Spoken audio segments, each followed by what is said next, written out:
nome é Laura Martins, eu me aposentei em maio desse ano, eu era servidora da Assembleia Legislativa, redatora revisora, e atualmente eu trabalho exclusivamente com o blog e com as atividades que surgem em decorrência do blog, que são palestras, consultorias.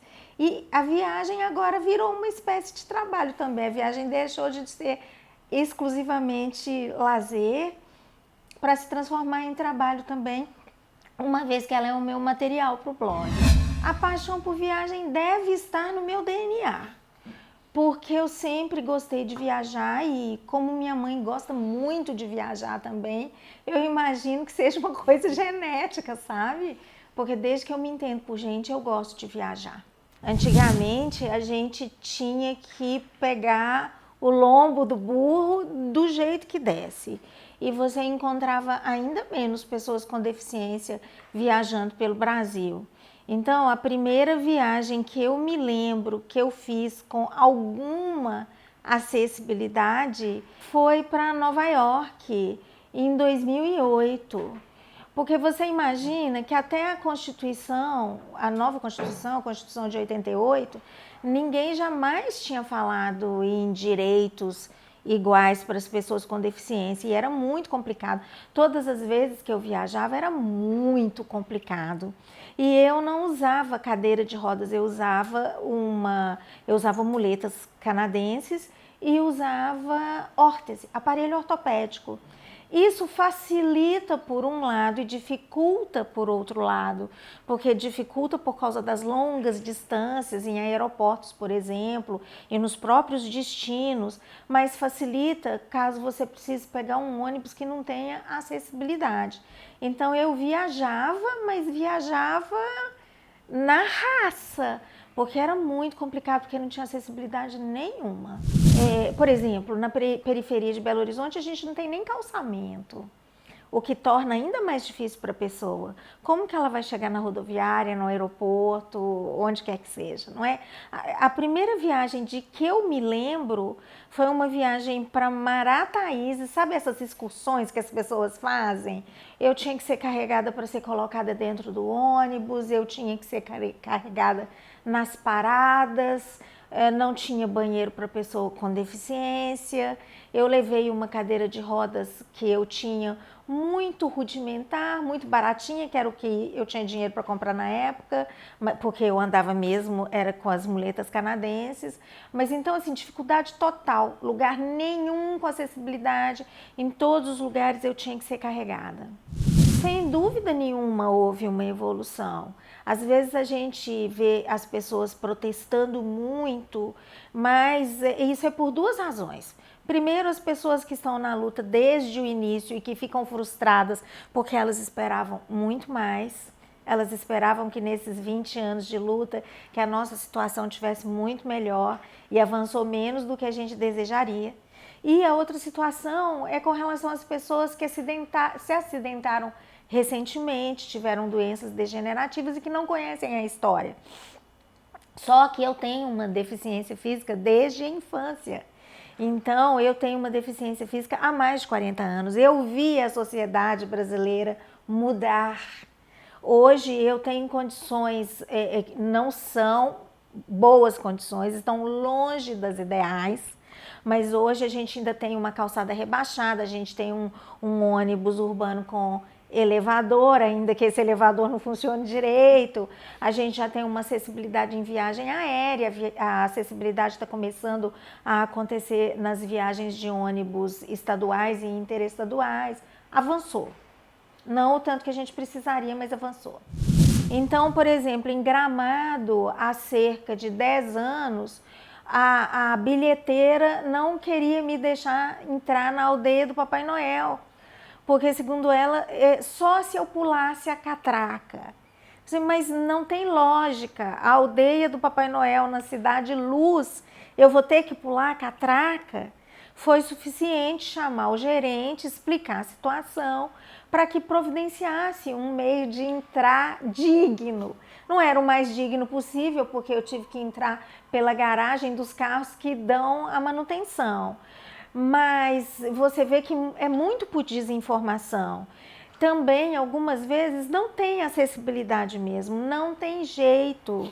E aí a gente vai providenciar os meios, a gente tem que ser criativo, a gente tem que ter alguém junto com a gente que tem a mesma coragem que a gente tem, para poder topar aquela aventura de subir naquele lugar, naquela montanha. Não, mas a cadeira vai quebrar? Não, não vai quebrar, a gente toma cuidado de ir numa praia que é inacessível.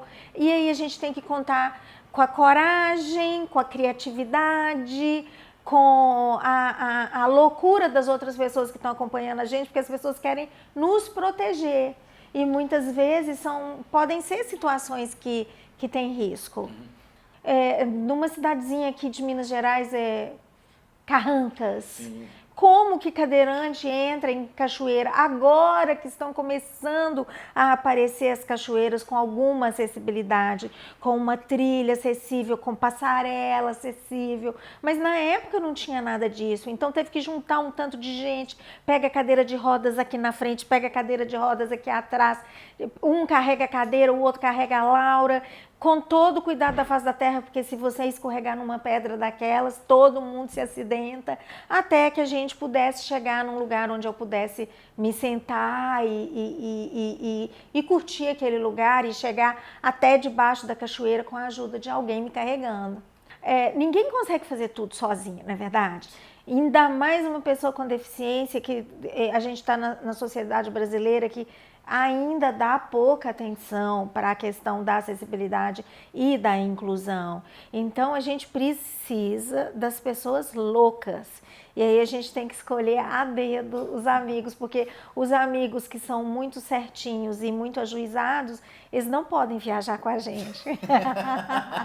Não podem, eles só podem ir para lugares assim, totalmente protegidos, tipo Disneylândia, qualquer coisa assim. Mas esses outros lugares têm que ser os amigos com parafusos de menos. Porque tem países que avançaram menos do que o Brasil e tem países que avançaram muito mais do que o Brasil. Então, quando você vai para o hemisfério norte, quando você vai para Estados Unidos e Canadá, o Brasil está 50 anos atrás, 70 anos atrás. Quando você vai para a Europa, em alguns países também a gente pode considerar o Brasil 50 anos, 70 anos atrás.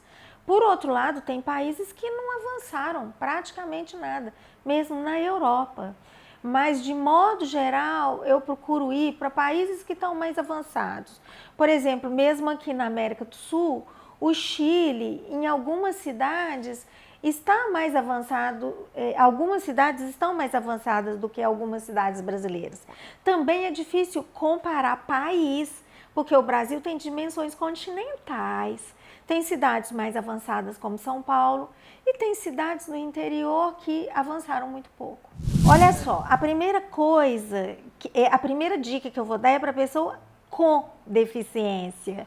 É que ela não precisa ter um parafuso a menos para poder sair de casa, porque hoje a gente já tem alguns blogs de pessoas com deficiência que viajam e que trazem dicas. Não é só o meu é focado no turismo.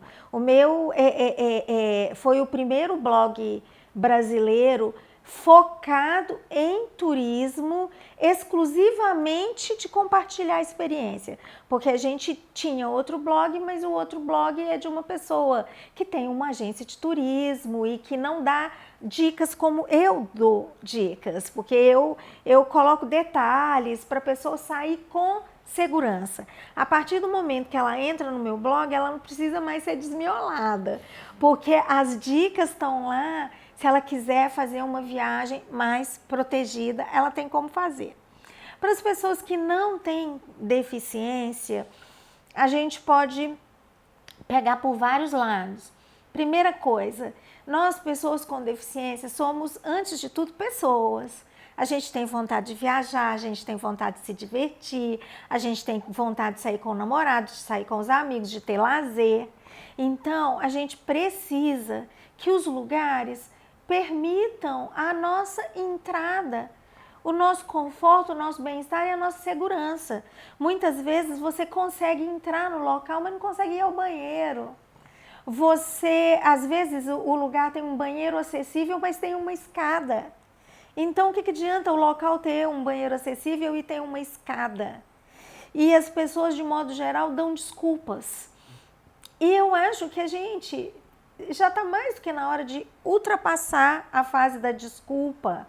Porque no Brasil, nós sabemos que nós não podemos alegar desconhecimento da lei. Se você comete um crime e você falar que não conhece a lei, essa justificativa não é aceita. Aliás, ela não é uma justificativa, ela é uma explicação, não é uma justificativa. Então, como pessoa com deficiência, eu não posso aceitar uma desculpa de que eu não sabia.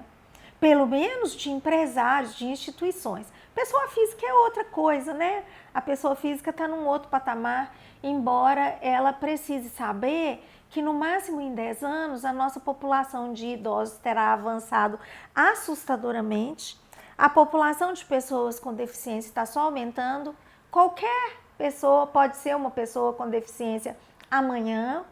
E aí, se a gente não tiver cuidado dessa sociedade para ela acolher a todas as pessoas com segurança, de modo que a pessoa tenha bem-estar, de modo que a pessoa tenha autonomia para se locomover naquele lugar, que ela não precise pedir ajuda o tempo todo, como que a gente vai fazer com a comunidade de idosos que está só crescendo, com a comunidade de pessoas com deficiência que está só crescendo?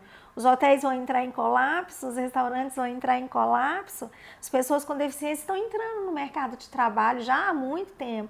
Elas têm dinheiro para poder sair de casa, muitas já têm dinheiro para poder sair de casa. Como?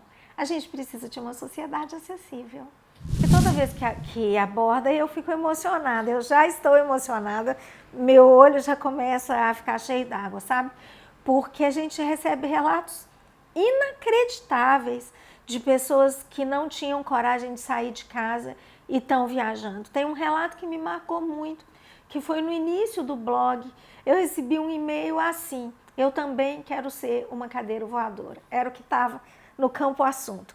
Quando eu abri, aquela pessoa, uma mulher mais ou menos da minha idade, uma médica, que mora num dos estados do Nordeste, eu esqueci qual, ela estava com a viagem totalmente preparada para a Europa.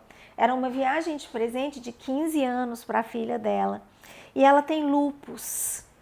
E de vez em quando o lúpus se agrava, doença autoimune é assim. E às vezes ela consegue andar sozinha, mas às vezes quando se agrava ela precisa de um andador e até de uma cadeira de rodas. E o lúpus se agravou muito nessa fase da viagem, possivelmente por causa da ansiedade, da tensão, e ela já estava por desistir da viagem.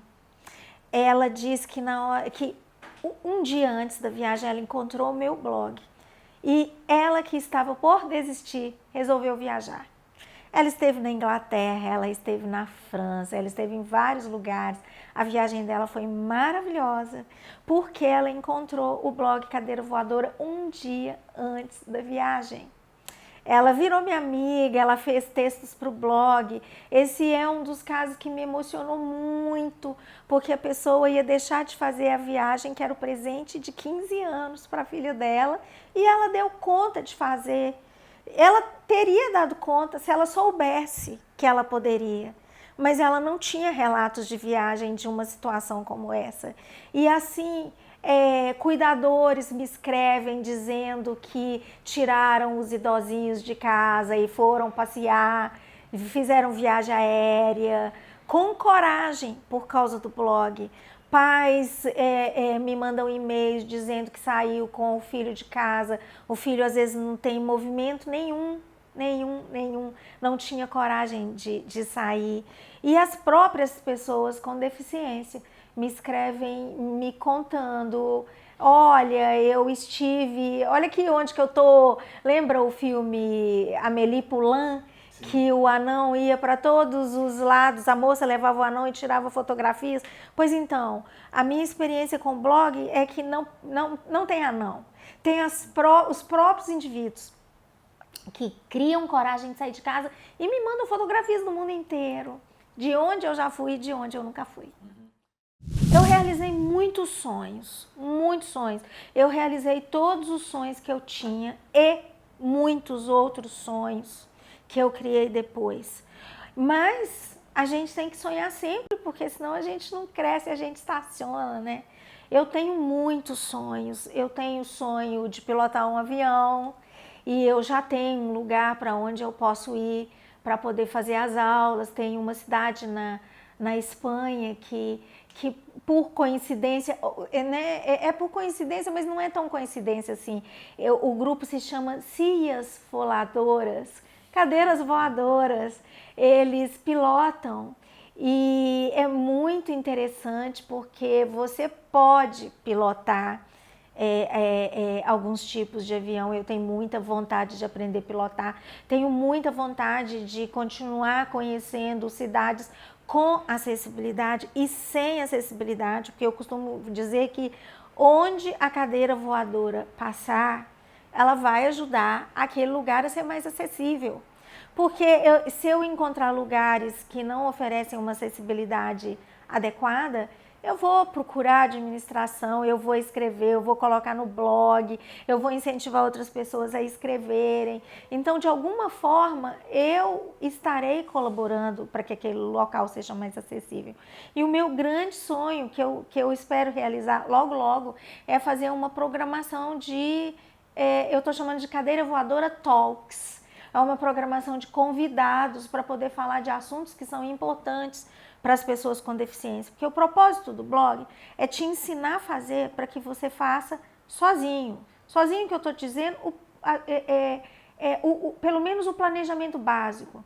Você pode e deve contratar uma agência de turismo, mas você precisa auxiliar a pessoa, porque ela não aprendeu na faculdade que ela fez a fazer uma viagem para uma pessoa que tenha uma deficiência física. Você tem que auxiliá-la com as informações que você tem. O Cadeira Voadora te explica como fazer para poder comprar uma passagem aérea, como fazer o seu check-in, como fazer uma viagem de 11 horas com o mínimo de desconforto. Tudo isso Cadeira Voadora ensina, mas eu quero fazer uma programação de palestras e também com transmissão online, que vai levar isso para as pessoas assim, cara a cara, corpo a corpo, que elas possam fazer perguntas e que a gente possa avançar a partir disso. Incomodam muito ações que sejam exclusivamente assistencialistas, porque a maioria das ações assistencialistas considera a pessoa com deficiência incapaz. E toda ação deve considerar qualquer ser humano, seja lá qual for a deficiência que ele tiver, ele tem capacidades, ele tem habilidades e ele pode aprender. Já está mais do que comprovado.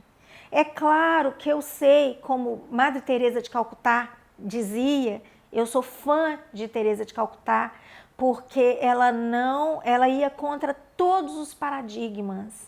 Ela acreditava na cabeça dela e na experiência dela com os pobres. E ela falava assim, quando as pessoas questionavam que ela dava o peixe, por que ela não ensinava a pescar? Então, uma vez ela falou para um empresário, ensine você a pescar. Os meus pobres são tão pobres que se eu não der comida para eles, você não vai conseguir ensiná-los a pescar, porque eles não têm o básico.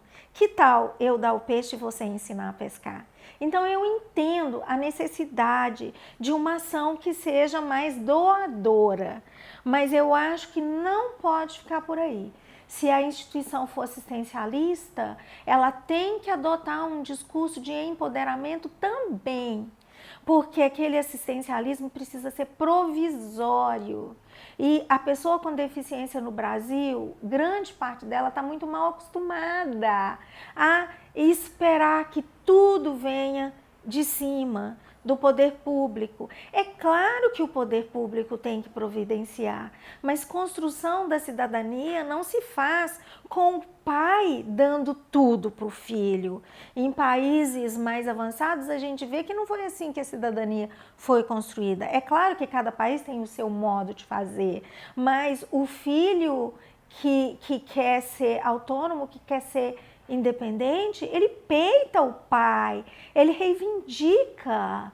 Então, se eu quero uma sociedade melhor, eu tenho que reivindicar, eu tenho que conhecer as instituições às quais eu posso recorrer, eu tenho que frequentar as reuniões das comissões de pessoa com deficiência, dos conselhos de pessoa com deficiência, eu tenho que lutar. Eu não posso sair de casa. Quanta coisa online tem hoje em dia.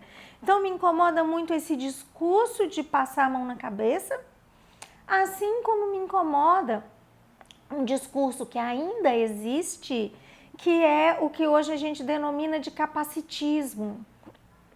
Eu valorizo o outro pelo heroísmo dele. Então, as pessoas que superaram as adversidades e que hoje estão com um bom emprego, estão viajando, estão